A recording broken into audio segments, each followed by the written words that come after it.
have our old standbys, things that work just right every time. But when I get something the way I like it, that's the perfect time for change, just to keep the game of life interesting.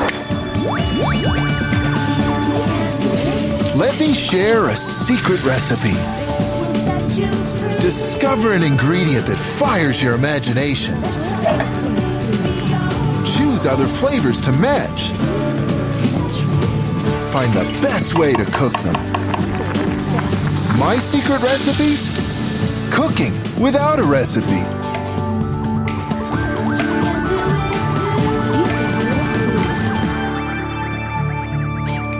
Now, I'm no tiger when it comes to golf, but I sure teed my buddies off today. Ka-ching! My first hole-in-one.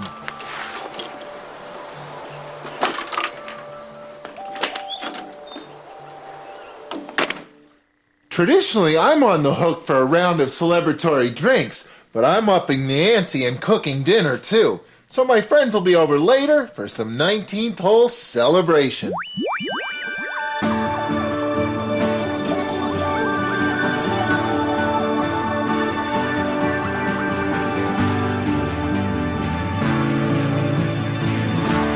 Your kitchen's probably full of familiar ingredients too, maybe even a few that you take for granted, but nothing's more traditional than twisting the old-fashioned into the newfangled.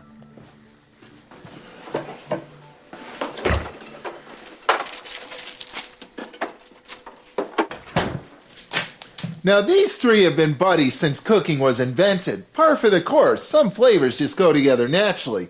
But if you think you've seen it all, you ain't seen nothing yet. Because when they jump on the slow boat to Tart Town, you're going to feel like you hit a hole-in-one in your own kitchen. In essence, what I'm going to do is surround a big pile of potatoes and cheese with bacon. The bacon is actually used to line the pan, and here's how you do it. Now, every other slice of bacon should be slightly staggered from the one next to it. Here's what I mean. By the time I get all the way around this pan, I'm going to have a pretty big, thick pile of bacon in the center.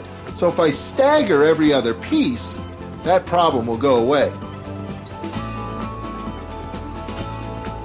Now here's something to keep in mind. When it comes time to serve this tart, the bottom is going to be the top. So that nice radial pattern that you see right there, that's what your guests are going to see. So take the time to try and make it look good.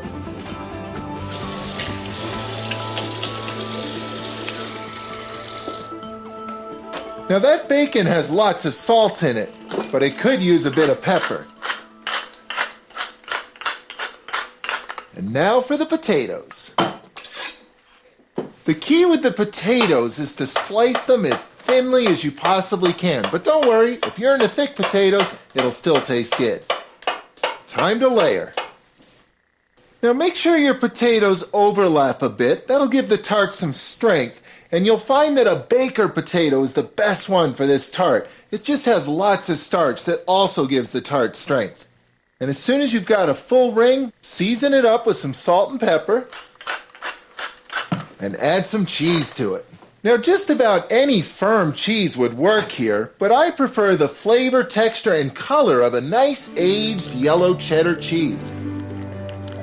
Now the first time you make this dish, keep it simple, but the next time you make it, at this point you could easily add in some extra flavor, maybe some dried herbs like say dried oregano, whatever you're into. But you know, today I'm going to keep it meat and potato simple.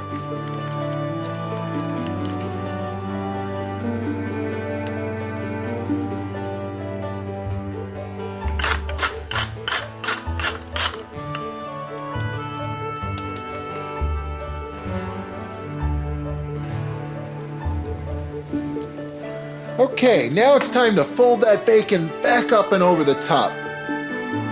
Now this may look like a lot of bacon perched up here on the top of this tart, but remember, this is the part of the tart that's going to get exposed to the direct heat of the oven. It's going to cook through no problem. But it will shrink a little bit as it starts to cook, so it's a good idea to slap some kind of lid on top. And that'll sort of keep the ends of the bacon together as it bakes.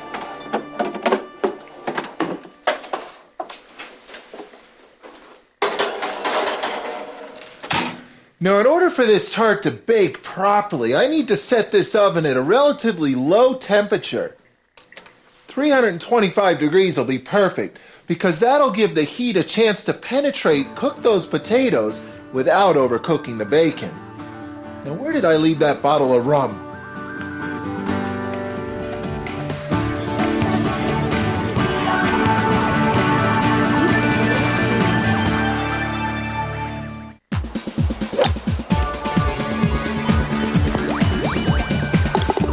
My golf buddies are coming over later for some 19-hole action.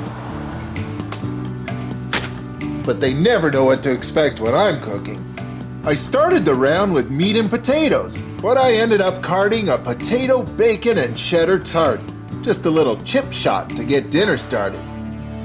Hey, all you guys out there, if you can tune an engine, program a VCR, or think of 50 ways to use duct tape, you can make a little dessert now and then, can't you? You're not afraid of a little sugar, are you?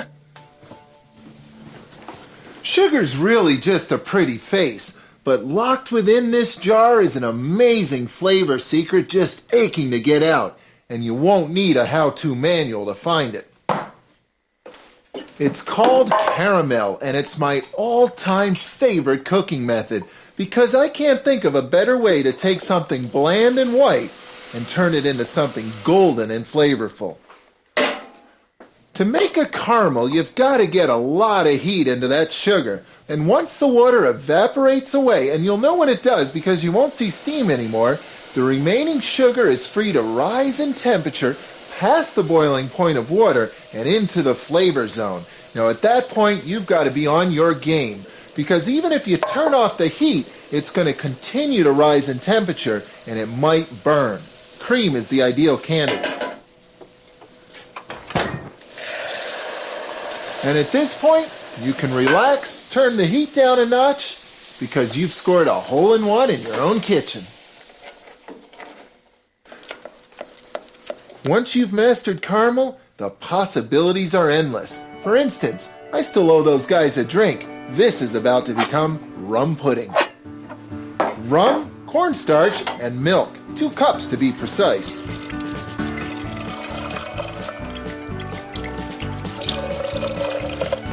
Now you can't just dump cornstarch straight in because it'll get a little lumpy, so the best thing to do is dilute it with something, like a bottle of rum. Half a cup of cornstarch and 4 shots of rum. In other words, a half cup of rum. And simply whisk the two together, and this is what's called a cornstarch slurry. Try that out on your new pastry chef friends. Now there's just a couple more secret ingredients to add. The first one's easy, a pinch of salt, because salt will help round out all those flavors, and so will a pinch of vanilla, or a splash. And then just keep stirring everything together until it gets nice and thick, which will happen pretty quickly.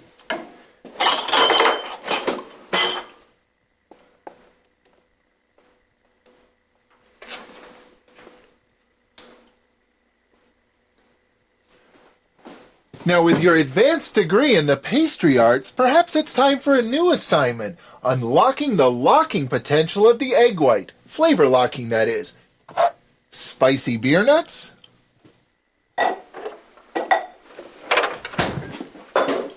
This simple egg white is loaded with potential, because I can take any flavor under the sun, whisk it in, then toss the nuts in, toss the works into the oven, and the heat of the oven will lock that flavor right onto those nuts. So the only question is, which flavor? How about some traditional mustard? A nice sharp flavor. This will go nicely with those nuts. Actually, this is my homemade mustard, and you can make it too. I think this will go well with a beer too. Begin by coarsely grinding a cup or so of yellow or brown mustard seeds.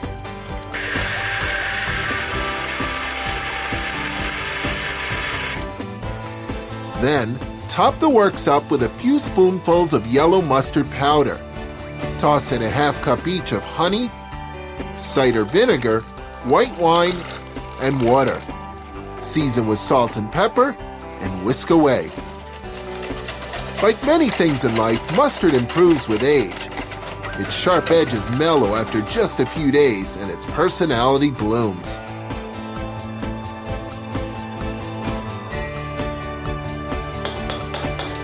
Now, the best things in life are full of balance, and that applies to beer nuts too, and it would really benefit from a little bit of sugar. That should do nicely.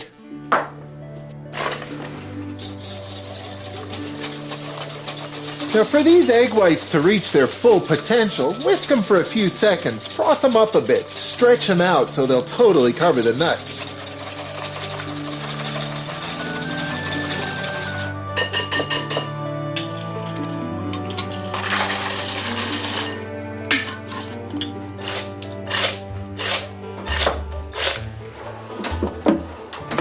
Now, I don't want to lock all those flavors onto the pan, so a little bit of oil is a good idea.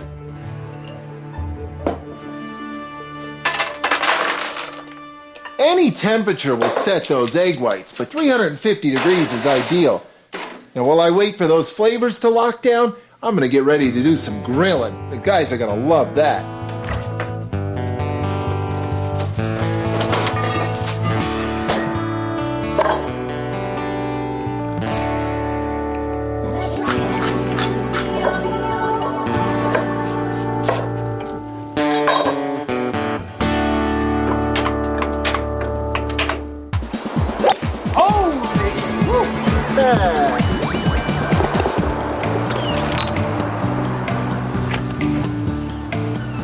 My buddies and I had a heck of a round today, so to celebrate, they're coming over for dinner. It's boys' night. They already know what to expect. The unexpected, of course, because what's life without a little routine breaking now and then? I got the round started with some meat and potatoes. A potato, bacon, and cheddar tart, that is. I've also made a dessert that even guys who barely know where the stove is can make: rum pudding. Now, the beautiful thing about cooking corn on the grill is that it gets flavor because the grill caramelizes. This is an awesome way to cook corn. Now, one of the keys to grilling onions is to make sure that you cut them really thick, then they're easy to move around and flip when they're ready.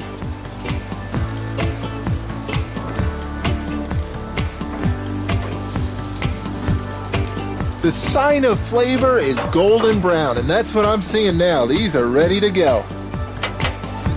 Now, these are pretty hot at the moment, but I'm going to add even more heat to them.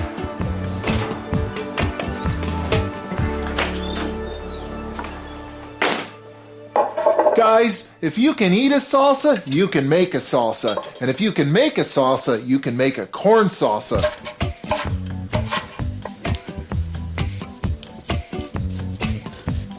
Now, a good salsa is all about contrast, contrasting taste and contrasting colors. So I'm going to need something sour to offset all that sweet in there. There's nothing like a couple of traditional limes when you're making salsa. And for that matter, some traditional cilantro too. Now, there's only one rule when it comes to adding cilantro to a salsa. Add every bit that you have. Go for it. Now, when it comes to a lime, I just can't resist. There's a lot of flavor locked up in this skin.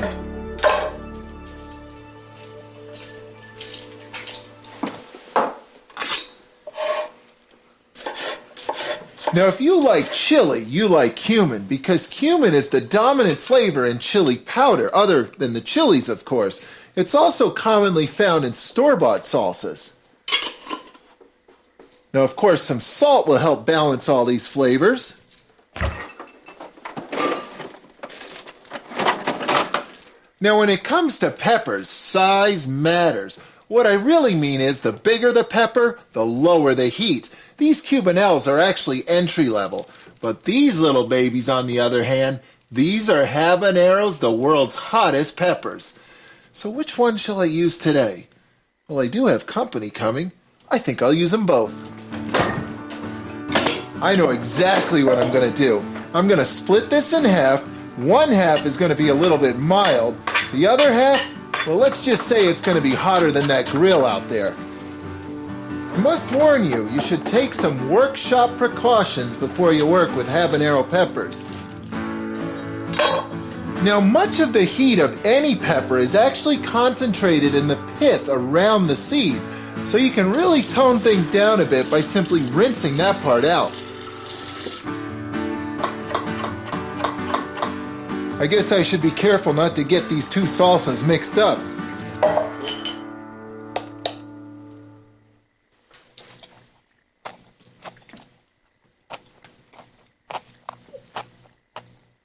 Whoo-wee, that's hot. But I really do like the flavor. I am going to have to cool down though. This should douse the flames.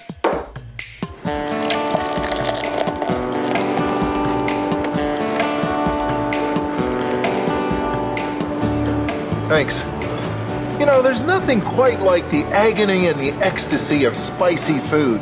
Why do we line up to hurt ourselves? Why does it feel so good? In fact, your body counteracts the pain of peppers the same way it reacts to any pain, by pumping pleasurable endorphins into the works. More pain means more pleasure, and that's why the last wing goes down a whole lot easier than the first wing. Of course, like any burn, something cool is always a welcome relief. But the effects can be fleeting, because the actual ingredient responsible for all that pain, capsaicin, is present in the oil of the pepper. That means water won't cut it, but something acidic will. That's why great salsas always have lemon or lime in them. That's also why, believe it or not, your best firefighting choice is not a cold beer, another wing, or an ice cube. It's something else. But don't let your buddy see you ordering it here. It's a glass of lactic acid, old-fashioned milk.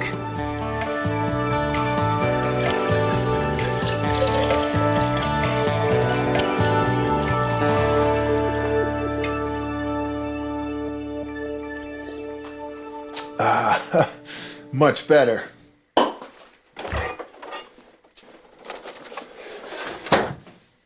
Now, when those guys see this, they're going to be expecting beef burgers, but that's not what I'm delivering. Here's something I've been meaning to try: lamb burgers. Ground lamb makes a dandy burger. It is a little bit leaner, though, than ground beef, so I will need to add a touch more moisture to it, and I'll do that by simply mincing up an onion. And a nice big splash of olive oil. Of course, some salt and pepper, too. And some aromatic spice flavor would be nice too. Now, lamb is a pretty strong flavor, so it can stand up to just about any spice. But I've already got ground cumin out, so I might as well use it again. Okay, let's get some patties here.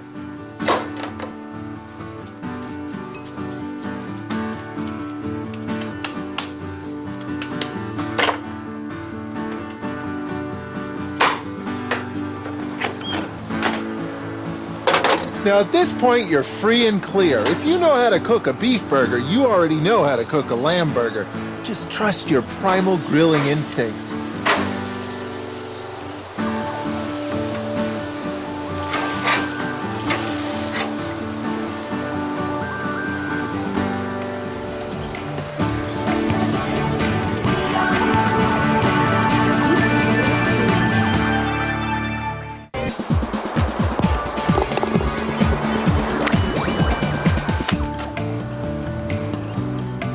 I had a great day on the links today, and a great day in the kitchen, so I can't wait to celebrate a bit with my buddies. They're meat and potato guys, so that's exactly what's on the menu. But that doesn't mean they're not going to see some new flavors tonight.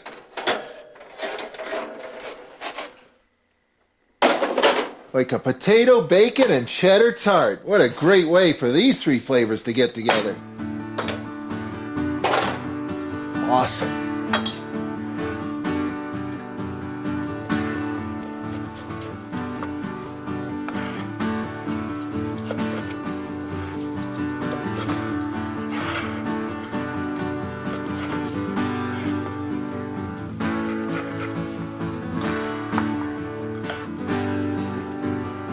And since I aced my first hole-in-one today, I owe those guys a round of drinks. Rum pudding should settle the score. And speaking of drinks, nothing goes better with a Frosty than beer nuts. And actually, they're gonna need those Frosties when we get this sauce out there. Now, which one was the hot one? Is red the spicy one? Oh, they'll figure it out. Now, they're really gonna like these. They're expecting beef burgers, except that these are lamb burgers. Of course, I've got some of my homemade grainy mustard standing by, too.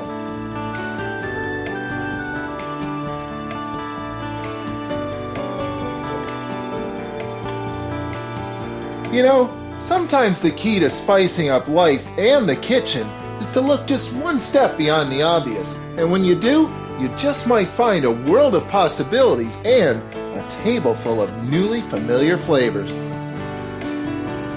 Any putting tips I can give you?